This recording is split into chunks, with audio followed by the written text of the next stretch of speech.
Okay, hi everyone, thanks for joining today.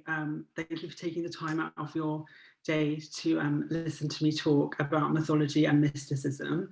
As Rebecca said, I'm currently in the second year of my PhD, and the research that I'm about to present is kind of preliminary research for a potential third chapter. I kind of go off on many tangents and my ideas are a bit all over the place. So any comments or questions that you have will be really, really appreciated because I'm hoping to start working on this chapter later on this year. Within this talk, I aim to explore the various means through which notions of the modern were contested by harking back to times past. Through an analysis of classicism, folklore, and the paranormal, I will investigate the methods through which the notion of an imagined and idealized past was explored within dance and ballet. Mars and Venus was first performed by the Ballet Rambert in 1930 with Harold Turner and Pearl Argyle in the titular roles. The story is based upon classical myths surrounding the love affair between the goddess of love, Venus, and the god of war, Mars. The ballet consisted of 3 short episodes which began showing the toilette of Venus, which then led to the entrance of Mars and culminated in a love duet that took place within the context of a marriage feast. A ballet under a similar name called The Loves of Mars and Venus was created by John Weaver and was first performed in London in 1717, although this ballet bears little resemblance to the Ballet Rambert, as it followed the more traditional tale of Venus's husband Hephaestus exposing the affair between Venus and Mars, ultimately ending in tragedy. The costumes consisted of classical white and gold style togas that aimed to give a heavenly or celestial quality to the performance. In this image, you can see Venus and her nymphs posed as if in a fresco as they lay Mars down to be seduced. It looks like he's dead, but he's not. She's seducing him. These ideas can be seen more clearly with the images of American dancer Isadora Duncan. Drapery can be used as a means to highlight one's nakedness and thus represent the absence of dress. Duncan is shown in motion amongst the ruins of the Parthenon. The way in which her Grecian chiton clings to her body creates folds and shadows along the contours of her form, and is evocative of the sculptures of ancient civilization. Her performance costume is designed to perfectly complement her environment. Duncan intended for her spectators to relish in the historicity of her Hellenic clothing in relation to the architectural remains of a distant civilization. As Anne Hollander suggests in Seeing Through Clothes, drapery is a means to highlight the paradoxical presence and absence of clothing in such a way that significance is attributed to both states of being equally. It is interesting that the interwar period saw the rise in a movement known as social nudism, which was considered both a way of life as well as a philosophy that worked towards solving the various perceived issues with the modern. The word nudism was included in the Oxford English Dictionary for the first time in 1931, and early practitioners of nudism called themselves gymnosophists, which combined the Greek words for nakedness and wisdom. Authors that promoted nudism often had a near religious pursuit of the movement, claiming that nudism was not only a tangible solution for all that is wrong with modernity and the modern world, but was also a way of creating heaven on earth. It was such that nakedness became associated with a sense of moral goodness, and that clothing itself was responsible for the various moral evils of the modern world. As Annabella Pollen argues, the practice of removing one's clothes was thus more than mere disrobing. It formed an integral part of an earnest attempt at solving contemporary social problems, whose nature was sometimes too broad to be defined. In this sense, a paradox emerges, in that nudism was trying to create a utopian future by looking at the fantasy of the beginning of human existence in the Garden of Eden and the cultural pinnacle achieved by ancient Greece. In this sense, we see where contemporary writings on British nudism interact with Isadora Duncan's philosophy of modern dance. Duncan's positioning between the distinctions of past and future is further proposed in an essay by Mary Simonson, who writes that Duncan viewed history as an outward sort of spiral, as she writes that Duncan believed we will again return to nature, to a literal and figurative nakedness. This highlights how Duncan maintained a non-linear view of history, which she envisioned as curving outwards, only to eventually impinge upon the present and toward the future. This notion is reflected best within Duncan's approach to dress. As Simonson suggests, Duncan believed nakedness was a beautifully pure and natural state to which the body should return. The method she used to depict this naked purity was to drape the body in a classical style that alluded to the unclad body, as seen with the images of Mars and Venus. Anne Hollander writes, "The beauty of cloth must have had no less an appeal to the imagination than the beauty of the nude, which the Greeks are so famous for inventing.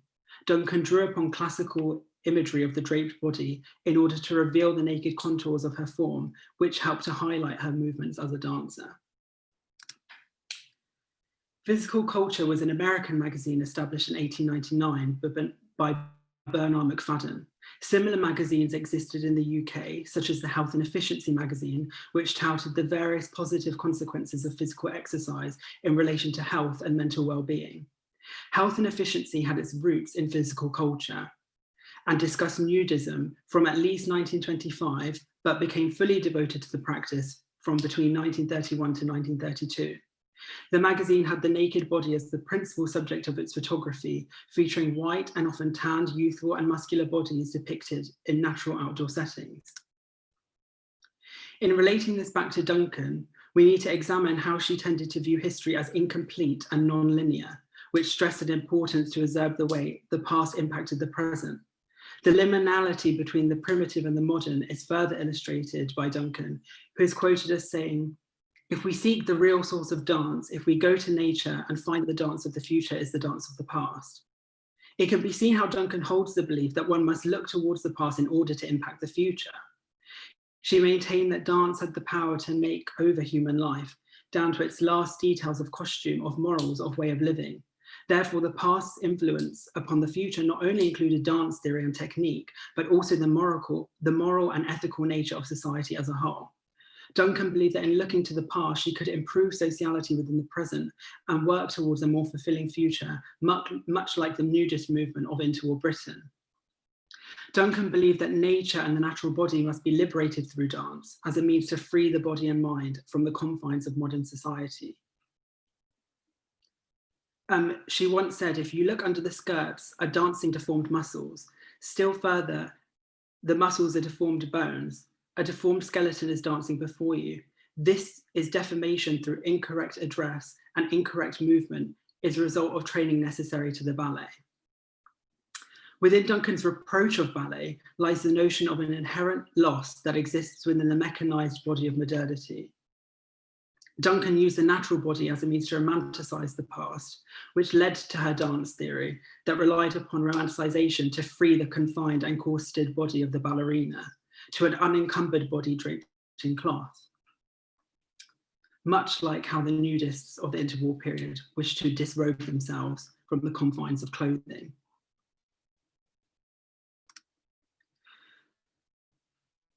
Now, it would be difficult to have a discussion about ballet and its links to classicism without examining the concept of an ideal body.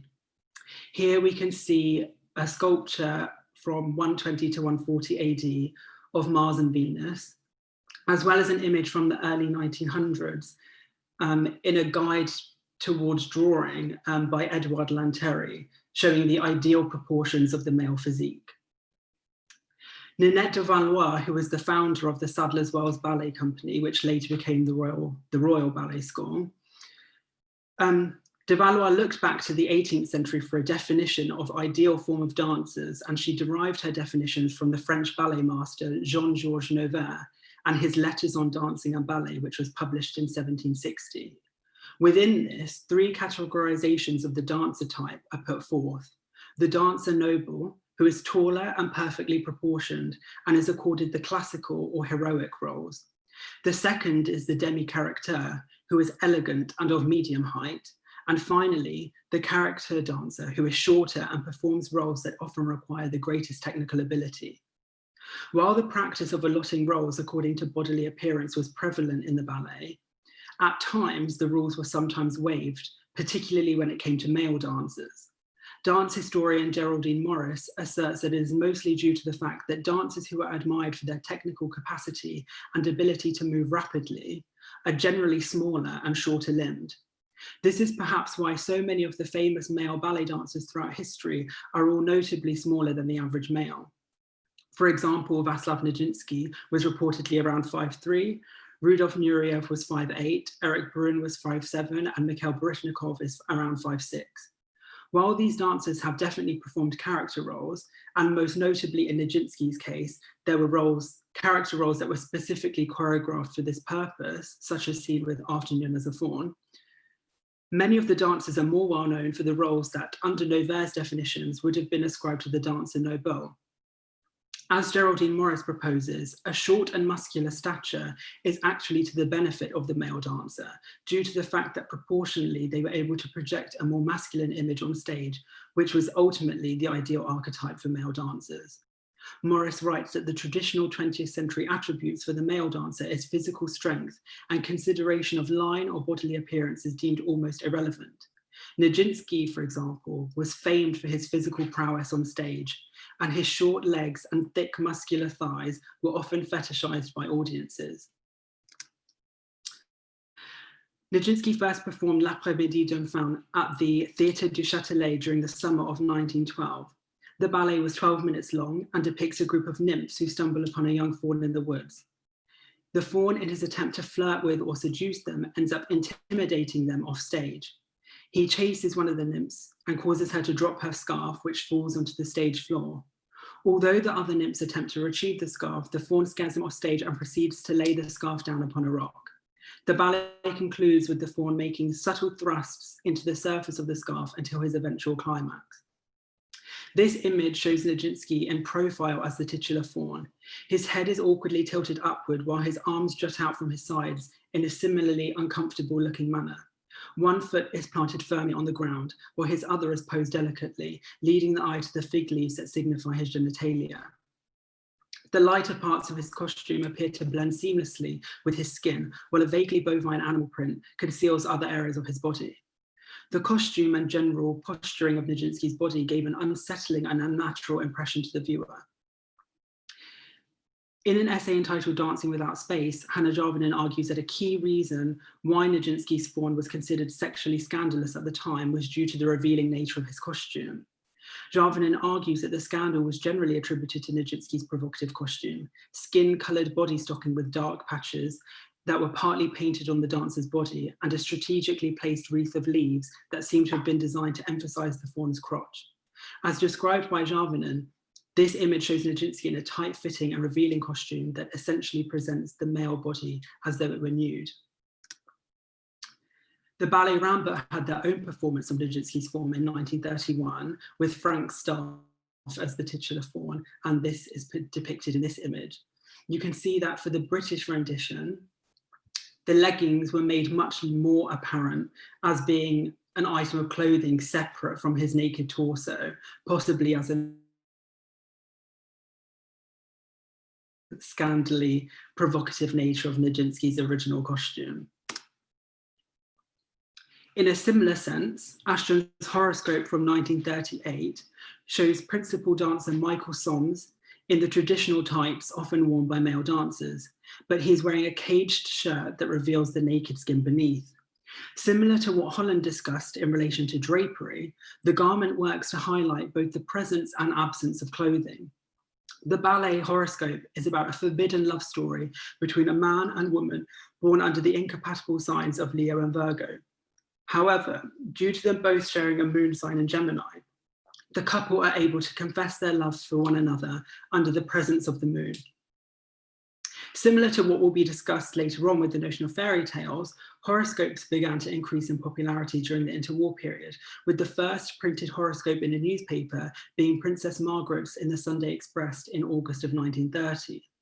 As Lindsay German argues, interest in horoscopes arose in the interwar period due to what she suspects was a sense of hopelessness or powerlessness in people's lives.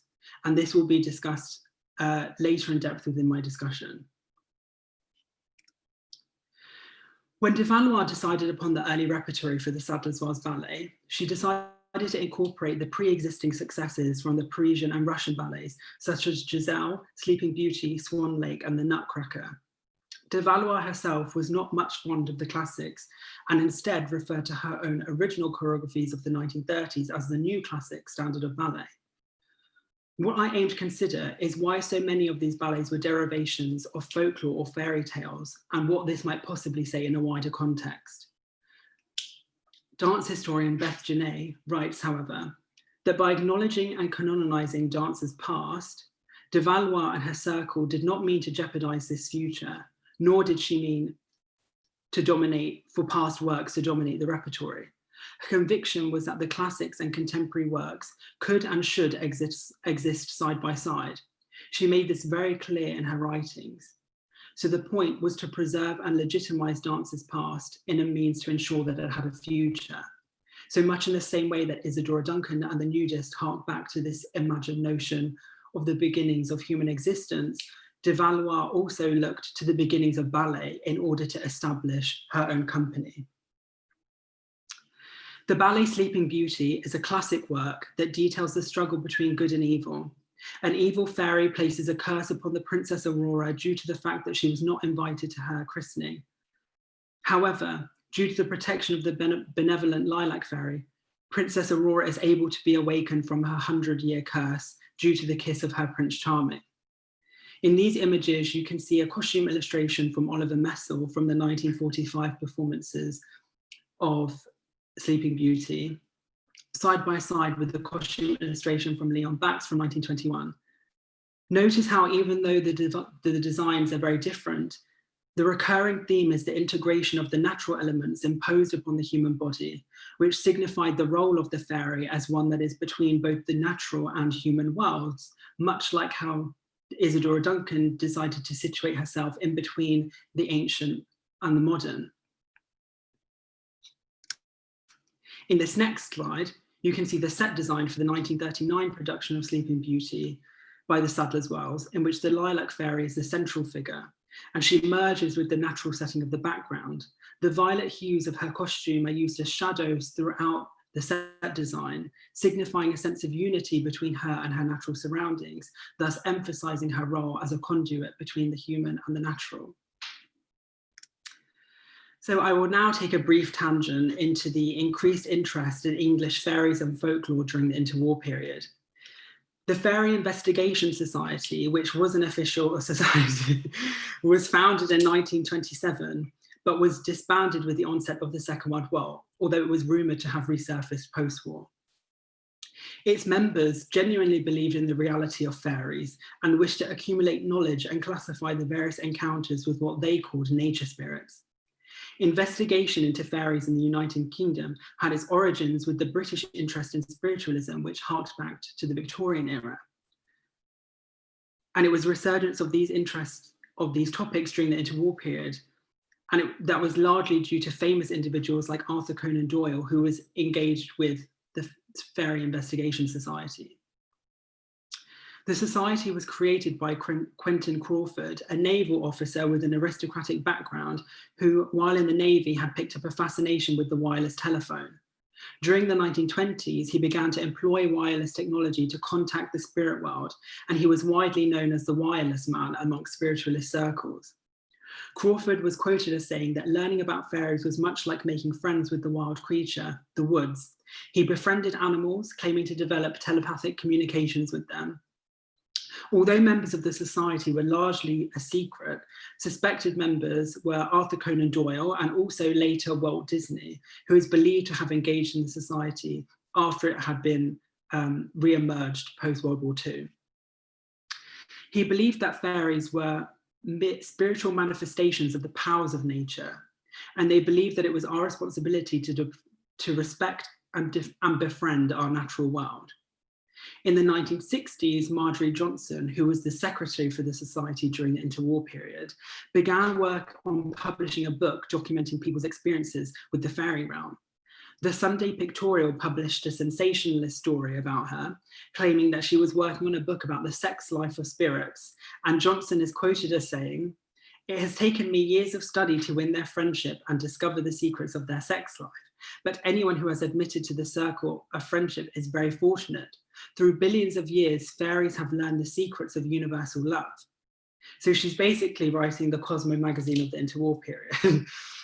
But as you can see, she links nature and the fairy realm to this concept of universal love, much like how the nudists equated nudity to a utopian ideal for their futurist society. Fairies have had a long and distinguished history within European folklore and mythology. During the 19th century, however, the concentration of interest in mythology, fairy tales, and the occult provided plentiful material for representation in both the visual arts and the theatre. An interest in fairies and spirituality can be seen as looking back towards the Victorian interest in spiritualism. The resurgence of interest in fairies culminated with a series of 5 photographs known as the Cottingley Fairies that rose to popularity due to an article published by Sir Arthur Conan Doyle in the Strand magazine, in which he used them to illustrate an article he had written about the existence of fairies. And these images are shown here. So the sites of these fairies is one of the last manifestations of a glorious Edwardian and fairy tradition. It was a period when the majority of the population had lost a close relative in the First World War, and understandably there was a consequence of interest in manifestations of the other world and the afterlife, such as theosophy and the fairies. Arthur Conan Doyle himself had lost a son during the war, and he himself was a committed spiritualist. It is perhaps the sense of desolation following the losses of the war and the desperate signs, the search for the signs of an afterlife, that these images most successfully convey. So this brings me on to a discussion of Giselle. Giselle is a tragic love tale of love and betrayal in which the titular character pledges her eternal love to the philandering Count Albrecht, who is already engaged to the beautiful daughter of a duke.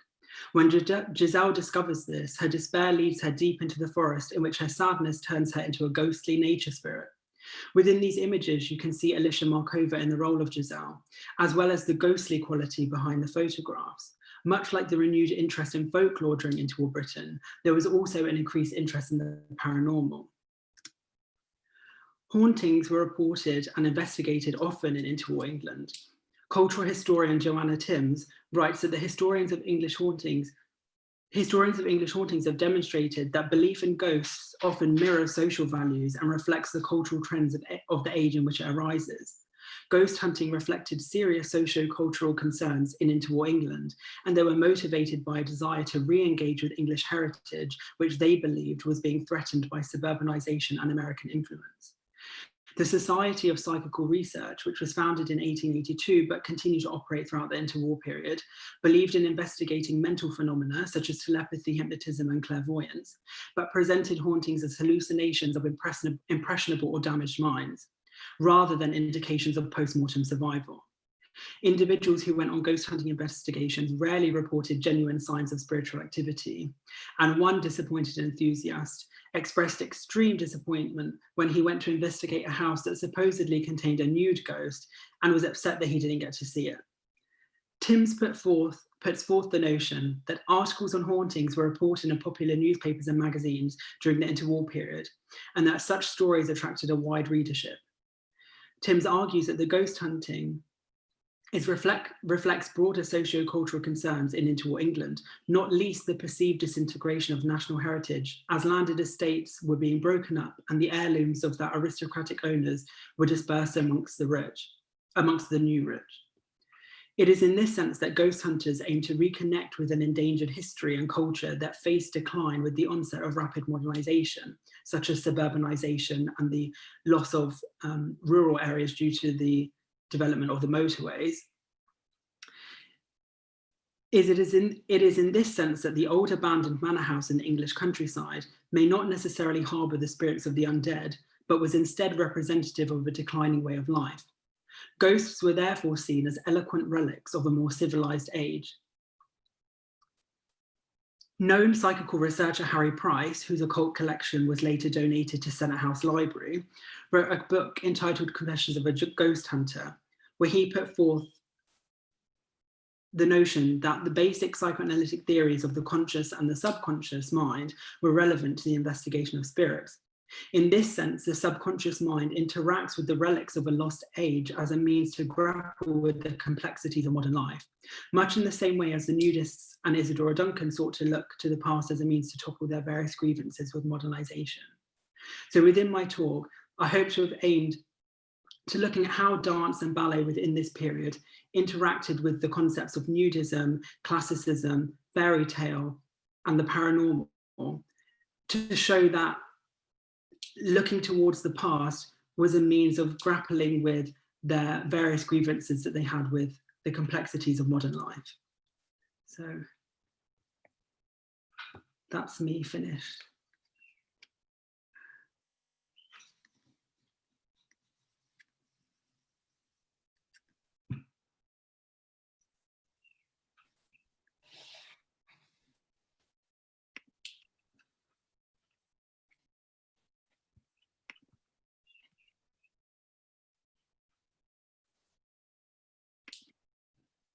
Hello, sorry, Niall. That was really wonderful. Thank you so much. So many interesting ways of thinking about the way that ballet and these kind of cultural manifestations and cultural histories are sort of permeating design and reference material in ballet at this time. Olivia, what have you found from the chat? What kind of questions have we had? I'm going to hand over. Hello everyone, thank you for attending and thank you for your fascinating talk now.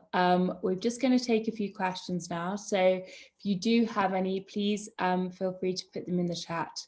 The first question is actually from Rebecca. Did de Valois believe in the utopian possibilities of these sources and or of ballet itself? Oh, that's a good question. Honestly, I'm not sure whether she would have believed in the utopian. I think potentially. I mean, I know with work on my first chapter of my PhD, I wrote about ballet and sport and the notion of health and movement. And I know that during the interwar period particularly, there was a real push towards movement. And I can't remember if I said this in my talk, but especially even with the nudists, they encouraged physical activity to be done nude because it was seen as being healthier than wearing clothing. But I feel like de Valois would have been aware of the benefits of dance and the way that it would have impacted both mental and physical health. But I'm not sure whether she would have seen it as a means to a utopia, especially because I'm not sure if she was the most optimistic of people. She was quite hot-tempered, and I think, yeah, I'm not sure whether she would have believed in like a utopian ideal of dance, but that's definitely something for me to look into. Mm-hmm. Now, one of our viewers would like to know if you have any book or film recommendations that particularly look at the link between the Victorian era and its interest in spiritualism or fairies. Any sources you've come across? Oh, yeah, I can definitely. In my talk, let me see, I can't remember, I don't have a list of readings on me, but there was a really interesting reading that I did that was on the Fairy Investigation Society. And that was really interesting because the Fairy Investigation Society originally was a fictional concept in a novel, which I'm forgetting the name of. But then Quentin Crawford, who read the novel, who genuinely believed in the existence of fairies, decided to set up the society and look into reports that people had had with encounters of the fairy realm and things. But so I'll definitely recommend that one, but I can send, I'm not sure if I could, I mean, I'm sure I could send my bibliography and maybe that could be sent out to people. Yeah. Absolutely. I should also say as well, for anyone that has missed the beginning of this talk or wants to rewatch it, it is being recorded and will be available online. So that's great. Now, I actually have a question. Do you think that contemporary ballet and contemporary dance still sort of idealizes and prioritizes this idealization of masculinity? So this idea of the male ballet dancer having extreme physical prowess, you know, being very virile in its presentation. Do you think those sort of standards have changed, or do you think they're still present? I think they're still present. I mean, obviously there's probably exceptions to the rule, and I feel like particularly with male dancers, I mean, there kind of was exceptions to the rule anyway, because like Nijinsky, who kind of didn't necessarily fit the archetype of the dancer Nobel, often kind of played those protagonist roles, even though technically I guess you wouldn't have thought that he would have been able to, because he would have been put into the archetype of like the character dancer. Yeah. But honestly, I think so, yes, because I feel like even in modern ballets today, there are still, you still see like particularly like height difference between male and female dancers was always very important. And I know there was a text I read on Ashton where they kind of look through the key dancers that he worked with in his career. And the male dancers, there was kind of a range of body types, but the female dancers were all slender and none of them were taller than 5'4". So it's like they all fit like a very specific image of like femininity, you know, and I kind of feel like even with, so Fonteyn was often, who worked extensively with Ashton, her dance partner for a long period was Rudolf Nureyev, who was around 5'7", 5'8". So he was still short for a male, but he was still noticeably taller than her, or would have been on stage, so long as she wasn't on point. But I feel like the visuality between kind of femininity and having a kind of masculine strength, I feel like is still prevalent, especially because a lot of the ballets that are still being performed today, like Sleeping Beauty and Giselle and the Nutcracker and Swan Lake, are built upon those archetypes of masculine being strong and physically able, and femininity being something kind of ethereal and fragile almost. Now, one of our panelists, one of our audience members would like to know if you have any thoughts on the way ballet costumes influenced interwar fashion at the time. So the viewer that asked this question is specifically referencing Fortuny and Leon Bus costumes. Have you seen any correlation there? Yes, well, not in relation to this particular talk, but I know I gave a talk last year that was on apparitions, which was again in this period, and it kind of again engaged with similar themes of the supernatural and the paranormal, because it was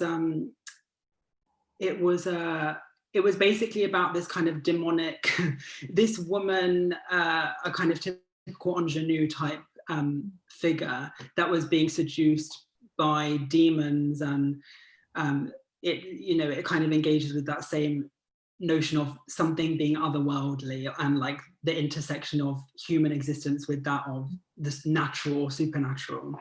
And in that, the costumes with that were designed by Cecil Beaton, and within that I kind of looked at, she's kind of wearing this this beautiful white gown that has these kind of quite comic or graphic images on it. But even with here, like you can see in Giselle, like the dress that that Fonteyn wore in Apparitions is very similar to that. It's kind of like the classic image of the ballerina with the white tutu. And I know in that talk I kind of looked at a Norman Hartnell image of I believe it was Princess Margaret, who was like in a very similar style white tulle gown, and yeah, so I'm not sure, but that's definitely something. I know that there are definitely connections, but in relation to the ballets I've discussed here, like I haven't noticed any, but I definitely will look that up, because that will be something I need to know for my chapter most likely. Now, you mentioned that in the interwar period, this sort of increased interest in mythology, fairy tales, fantasy and escapism was sort of directly linked to kind of a feeling of hopelessness and trying to escape the horrors that of wartime and hardship. Now, one of our viewers has mentioned that actually the current time that we're in, with the political and cultural climate over the past year, perhaps draws some correlation. And she wonders if, she's sort of said, is there a link between the fact that there is sort of a cottagecore trend on Instagram I was thinking when you were speaking about the very popular Netflix show Bridgerton and the fact that everyone is obsessed with it at the moment. And she just asked if you've seen this sort of increased interest in the occult, paganism, horoscope, sort of fantasy in current trends recently, and if you think it's something that we're kind of appealing to again today. That's a really brilliant question. Whoever asked that, thank you, because that's definitely, as you're saying that, it like clicked. I didn't put that together before, but that definitely is a huge thing. And I know I watch on YouTube, there's a really great YouTuber called Bernadette Banner, who is she's a dress historian, but she also makes a lot of her own historical costumes using historical methods. So she often hand sews entire garments, or if she's producing a garment from a period where the early sewing machine was invented. I believe she has an 1890s Singer sewing machine, which she kind of uses a pedal to create her costumes. And I know she's done some really interesting, I know most of her pieces are very historically accurate, but there are some pieces that she did which do engage with kind of bohemian or fairy elements. I think she did a kind of autumnal fairy design, and definitely on Instagram, like cottagecore is a huge trend. And even kind of neo-paganism and a resurging interest in Wicca has been something that has been kind of ongoing for many years now. And I would probably agree that in kind of times where it's difficult to find an explanation for things, and if kind of, you know, it's a very difficult situation with everything going on at the moment, and so much it's kind of, there's a kind of, or at least for me, it's kind of like a sense of a lack of control. Like I don't have control over anything. I can't go anywhere. And, you know, and I do think that mentality does kind of lead itself to potentially exploring the aspects of what if there were an existence outside of our own, what if there is a grander purpose to everything going on. Yeah, definitely. That was a really good question. Thank you. Yeah, absolutely. Now, a couple of our viewers just want to know how you got involved in this topic. Are you a dancer yourself? Is it ever something you've considered doing? Just give us a little bit of background as to how you came upon this fascinating topic. Well, other than the odd pop and lock in the club, I'm not really a dancer. But I don't really, I think, honestly, not to get too personal into my background, but when I was younger, my two older sisters got to take ballet lessons, and I didn't because I was a boy, so I had to take karate lessons instead. And I genuinely think that was like some kind of this pinnacle moment in my life where for some reason I just had this fascination with like what my sisters were doing and why they were doing it and why couldn't I do it. And I've kind of always had an interest in dance, like even when I was at school. I mean, I didn't dance myself, but I kind of was interested in looking at images of it and was particularly inspired by the beautiful like costume designs and the various like photography that, you know, some of which you've seen today. But I think I really started writing about dance when I started at university, and it just kind of emerged from a module that I took that was about kind of social dance in relation to like modernity and dance as a means of like reform or social reform during this period. And then with Rebecca, I kind of specifically focused on ballet. And that was where I kind of focused on Nijinsky, who I'm like a big fan of. I love him. If I could resurrect a historical figure, it would be Nijinsky. And it was within my MA dissertation, which kind of focused on constructions of masculinity and queerness within his costumes and performances.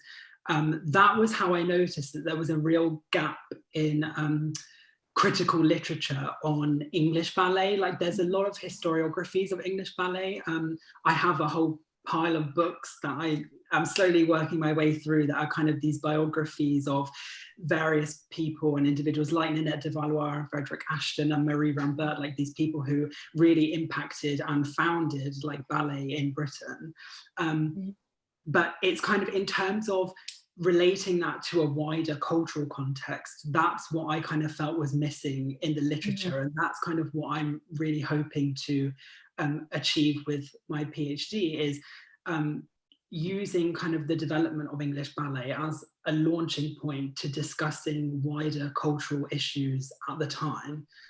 So like within this, looking at the post-war or the interwar mentality, and how these kind of seemingly incoherent or unlinked things like nudism and fairy tales and paranormal, how they kind of came together. And you know, maybe the resurgent interest in those things wasn't a totally random thing. It was due to these kind of wider concerns, and how that was kind of consequently reflected in the development of English ballet, particularly because I think I mentioned it briefly, but when de Valois was creating the repertoire, the early repertoire for the Sadler's Wells, I think it's interesting to see what ballet she pulled from Paris and Russia, because she so genuinely wanted to create her own works. And in the 1930s, she was already kind of calling her own original choreographies the classics of ballet. But she was obviously aware of the fact that in order to attract a British audience, she had to kind of hark back to the pre-established ballet of Paris and Russia, particularly because I read this really interesting essay for my first chapter that talked about how by the time ballet came to Britain, it was kind of in a decline in Paris, because the once aristocratic audiences and patrons that were going were no longer going, and it was therefore more accessible to the middle classes, which, as you can imagine, was a horror. Absolute horror. Absolute horror. But I think that she wanted to kind of draw that upper class audiences by re-enlivening the ballets that were popular amongst the aristocracy in Paris and in Russia. And it's kind of, I mean, so many ballets have fairy tale and paranormal kind of themes anyway, but it's interesting that the key ones that she chose, which are still classical, part of the classical repertory today, like they're still being performed many, many years later, they do kind of all engage with this notion of like ghostliness or fairies, and particularly this notion of like tragedy and death and sadness, and how those kind of interact with the spiritual realm. Yeah. Now, one of our viewers would like to know if you know much about the legacies of mysticism in Russian and Georgian ballet. For example, is it something that still contemporary Russian ballets deal with and grapple with? Or have they completely gone off piece? Is it something that's very much part of their heritage that they're now rejecting? Ooh, honestly, I don't know. That's a really good question. I don't know, but that is definitely something I will look into, because it's kind of, I think within my project, I kind of really do need to, one thing that I probably need to get better at is establishing the kind of the history of ballet outside of just England and Britain. Obviously that is the kind of focus of what I'm writing on, but kind of looking at the wider implications in looking at occultism within Russia and how that's kind of impacted the development of ballet there, I think is definitely something I need to do. But I think even with, I mean, from what I know of the classical ballets from Russia, like Swan Lake and the Nutcracker and things, they often did draw upon European folklore, which I think is quite interesting, because that was one concept that I kind of, that emerged within my research for the talk was, you know, kind of British mythology is so intertwined with fairies and nature spirits.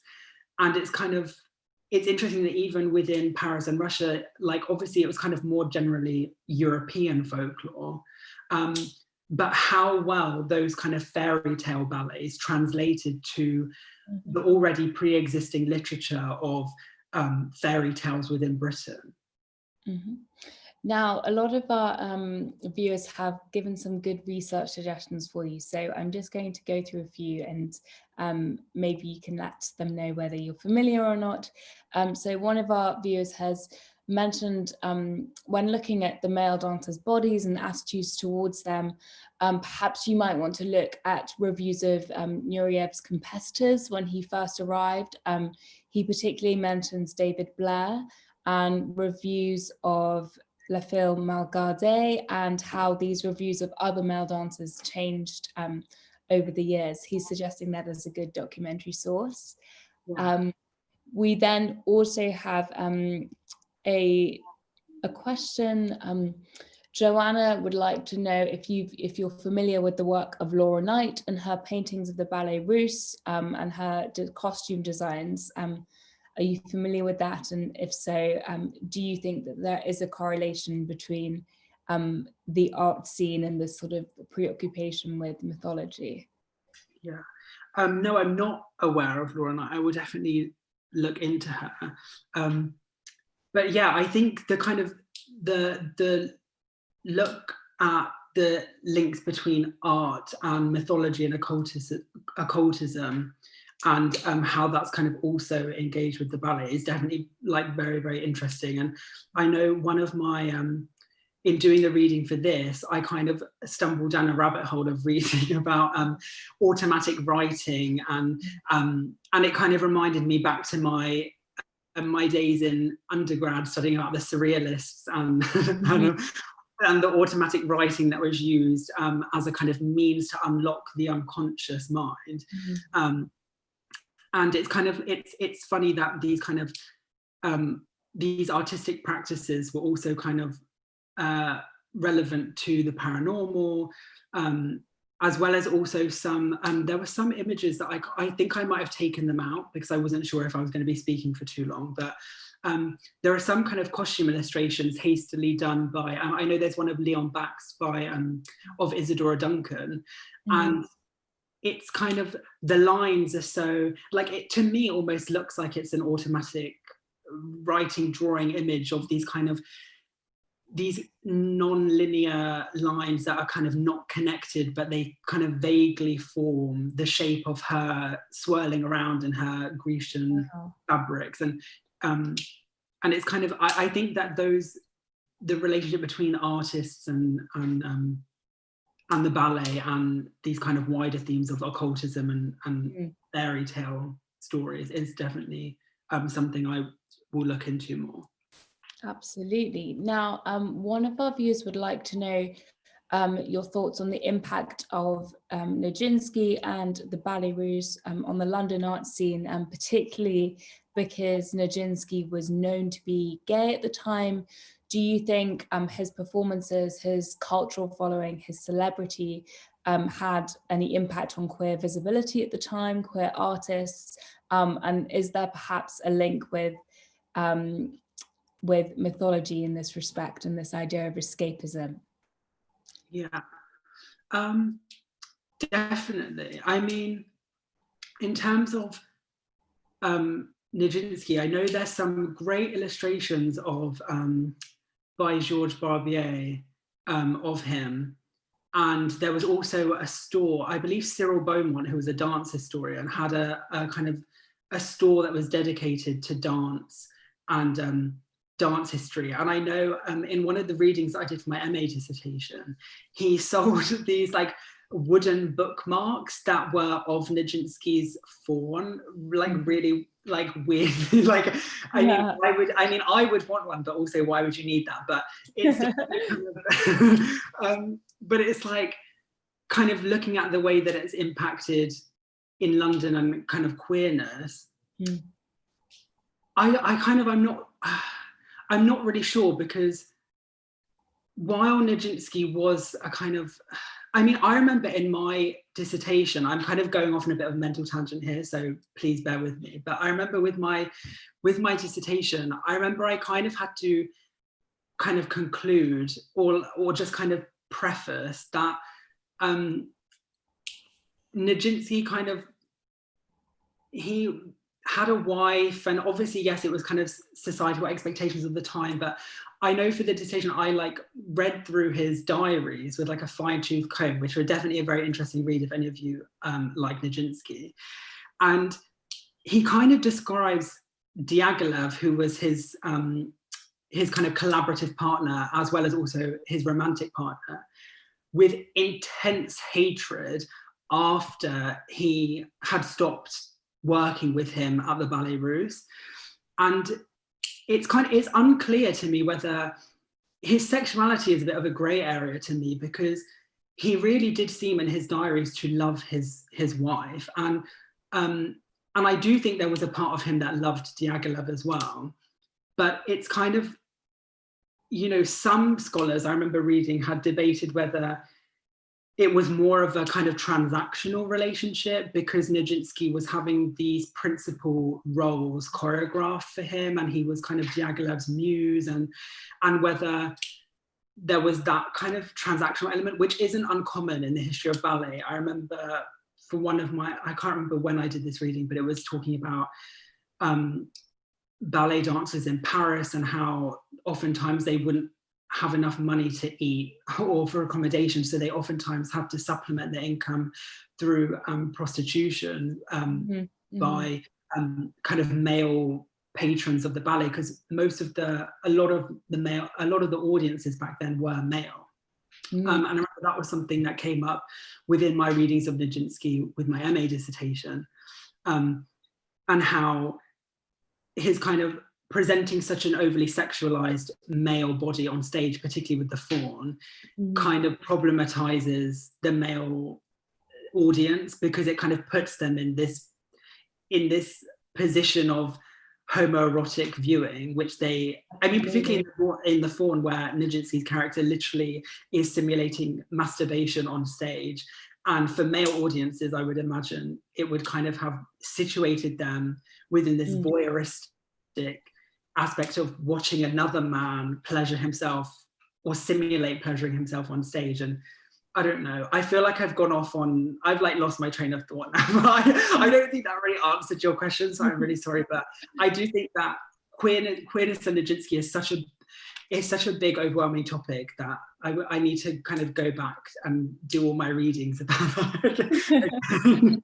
To bring it back to fairies and fairy tales, one of our viewers would like to know if you've seen any links between the visual depictions of fairies, fairy tale characters, and ballet dancers. Are there any kind of physical similarities? You know, the viewer mentions, you know, the small, light sort of Tinkerbell-like ballerina with this masculine, muscular male. Have you seen any illustrations of male fairies, and are there the kind of same prototypes being repeated? I don't, in terms of male fairies, I'm not sure if I've seen, well, I mean, I can't think of any direct images that come to mind. But with the female fairies, I mean, particularly in the images of the Cottingley fairies, I believe, I can't remember where I read this, but I believe that, so obviously those photographs were faked. I mean, sorry to spoil it for any of you, but I mean, let's be honest. They had cut them out from children's books, and there was a text I read that put a side-by-side illustration of figurations of dancers in a children's illustrative book, and compared them side by side to the images of the fairies, which were literally cut out of these books. And it's kind of, I mean, I would kind of argue that the kind of the image of the stereotypical image of the ballerina, which is a whole other addressing images talk, let's just say.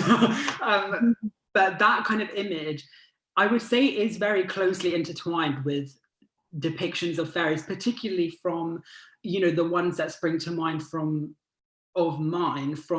which basically kind of originate within Victorian visual representation of fairies, which then kind of later emerge, as shown here within like the interwar period. And these kind of notions of being kind of petite and small and feminine, usually with kind of full skirts, having this kind of feminine quality, a fragile quality, particularly with images of the dancer on point. And like that reminds me of like the image of Alicia Markova in Giselle, where she's kind of photographed on point with the veil over her, which obviously I kind of compared to an image of a ghost in a picture. But it's kind of like those types of imageries are very prevalent, I believe, in storybook representations of fairies as well. Now, Rebecca has just pointed out in our chat that there are some images of male fairies in Cicely Mary Barker's Flower Fairies books, which were published in 1927. And fun fact, my childhood bedroom actually had those illustrations on the walls, so I know them very well. They're beautiful. I would recommend looking at them. Now, Niall, we have so many questions and your talk has been truly fantastic. We have nothing but positive comments and people singing your praises about how wonderful your talk is. I just wondered if you could perhaps give your email address or sort of any way for our viewers to get in contact with you. There are quite a few people that have comments on your research, so perhaps you would like, if they would like to discuss this with you further. Yeah, I can give my, what's the best way to do this? I can give my email and also my Instagram handle as well, just if it's easier for anyone. Yeah, I think if you let the viewers know both, and then they can get in touch with you however they see fit. So my email is niall.billings, so that's NIALL BILLINGS at courtauld.ac.uk. And then my Instagram handle is just at Niall Billings. Wonderful. Well, thank you everyone for all of your questions. There are so many, and I'm sure Niall, we could chat to you all afternoon. But as I say, please do get in touch with Niall on Instagram or email and send him your comments or any further questions. As I say, your talk was absolutely fascinating, so I'm sure you'll be able to answer things further. Thank you very much. Now, I'm now going to hand back over to Rebecca. Thank you, Olivia. Thank you for being so wonderful in fielding the questions, and thank you, Niall. That was such a wonderful, enriching talk and such a great thing to hear on a Friday lunchtime. I want to thank Niall, first of all, for sharing his research and his work in progress with us. It's so exciting to hear a scholar's work as it's in train, and the kind of thought process that you're going through and the connections that you're making. It's really wonderful. So thank you, Niall. I want to also thank Niall's second supervisor, Freya Vass, who is at University of Kent, and I know has been really so instrumental, hasn't she, Niall, in the way you're thinking about ballet and in helping you unpack all of these kind of ideas. Thank you to our research forum for all of the technical side and for always being so amazing and supportive. And please, if you don't already, do look at the Courtauld's website and go to the events at the research forum, because there's such an amazingly rich program for you to look at. And with that in mind, our next event is on the 5th of March, when Veronique Pouillard will be speaking about haute couture and copyright issues. She's such a fascinating scholar and has a really specific perspective on haute couture that I think it is just wonderful. So please do all join us for that. So have a lovely weekend, everyone, and thank you so much, everybody. Thank you. Thank you. Thank you.